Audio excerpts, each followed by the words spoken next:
ગાંધીનગર ખાતે આવેલ સીએમ કાર્યાલય અને કલેક્ટર કચેરીને બોમ્બથી ઉડાવી દેવાની ધમકી મળતાની સાથે પોલીસે તપાસ હાથ ધરી સેક્ટર 7 પોલીસ સ્ટેશનમાં અજાણ્યા વ્યક્તિ સામે ગુનો દાખલ થતાં કડક તપાસ શરૂ કરવામાં આવી।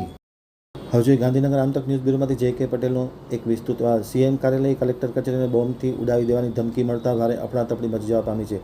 ઈમેઇલથી મળી મહત્વના કાર્યાલયો ઉડાવી દેવાની ધમકી। સીએમ કાર્યાલયને ઉડાવી દેવાની ધમકી મળતા પોલીસે તપાસ શરૂ કરી છે। અજાણી વ્યક્તિ વિરુદ્ધ સેક્ટર 7 પોલીસ સ્ટેશનમાં ગુનો નોંધાયો છે। પંજાબના અમૃતસરમાં સુવર્ણ મંદિર બાદ ગુજરાત સીમોમાં વિસ્ફોટ થશે તેવી ધમકી આપવામાં આવી છે। અલગ અલગ રાજ્યો અને ભળતા નામો સાથે થયેલા ઈમેઇલ બાબતે તપાસ શરૂ કરવામાં આવી છે। ઈમેલમાં તામિલનાડુના રાજકારણનો પણ ઉલ્લેખ કરવામાં આવ્યો છે। તામિલનાડુના પત્રકારો અને રાજકીય હસ્તીઓના સંદર્ભે પણ ઈમેલ થયા છે। સેક્ટર 7ના પોલીસ કાફલાએ તપાસ હાથ ધરી છે।